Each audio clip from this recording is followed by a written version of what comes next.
This is the real way to drink Italian coffee. With a small little chocolate on the side. Trust me when I say this will literally change your coffee break game. This is from Novi, but you can also get the organic little chocolates. Chocolate just enhances the flavor of the coffee.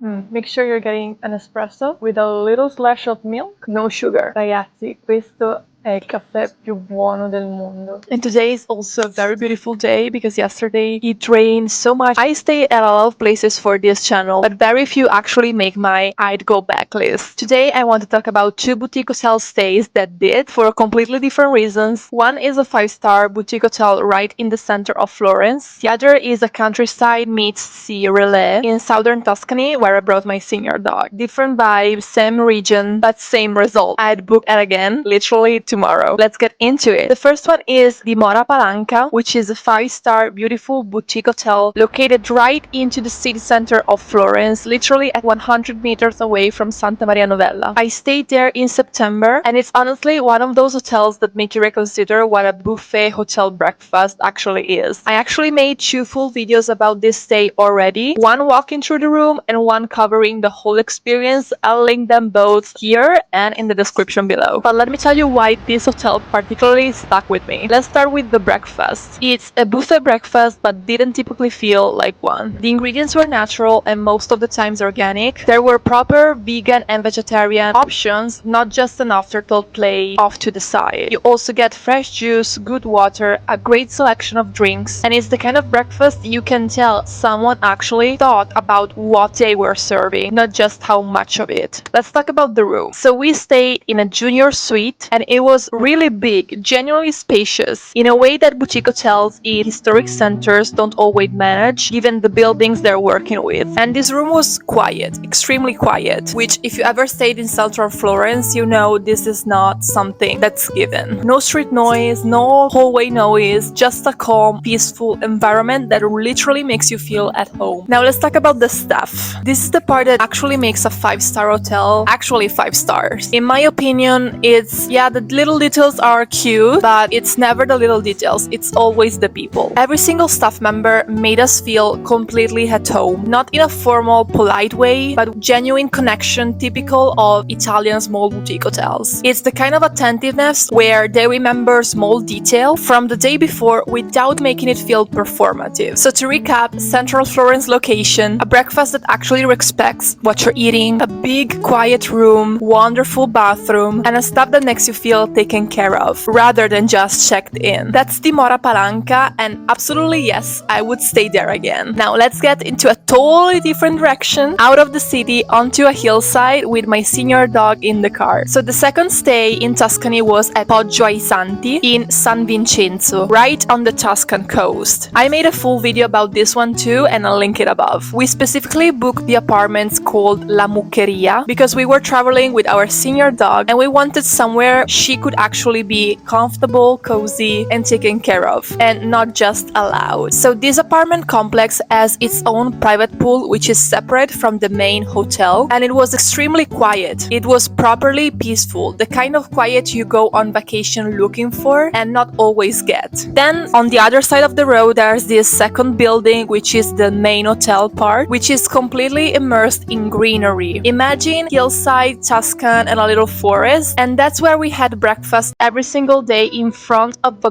gorgeous view. It was one of the best view I've ever had breakfast in. You could see not only the Tuscan coast but also the island in front, which is Isola d'Elba, one of my heart island because they film I delitti del barlume there every single summer. And the food philosophy here is something I really want to highlight. Everything is prepared daily using local, natural, organic ingredients, and a lot of what's on the table they actually grew themselves on the property. So think about olive oil, wine, veggies, fruit, homemade sauces, homemade spread. Now, if you're looking to get a peaceful, beautiful, elegant luxury dinner, you don't have to take a step outside of the property because there's this wonderful restaurant called Il Sale, and right next to it, a place where you can have your little aperitivo, which is a really cool agricultural bar called Il Salotto. Among Il Sale's menu, there's an 8-course tasting menu where you choose your path. You can choose between vegetarian, fish, or meat, and the cuisine itself blends traditional Livornese cooking with Japanese influence, which sounds a little bit an unusual combination on paper, but works beautifully on the plate. Trust me when I say I don't usually go to eat out because not a lot of places do vegetarian or vegan options, and this one was one of the best 8-course meal I've ever had in my entire life. Literally to a point of Michelin restaurant, even though I'm pretty sure they do not have a Michelin star yet. But they might have something else. I had to do a little research about that, so I'll put it on the screen if I found out. But trust me, it's at that level. And then there's the location itself, which is called San Vincenzo, which is about 20 minutes away from the biggest dog beach in Italy. And every day we had this kind of like little rhythm. First, breakfast with the wonderful view,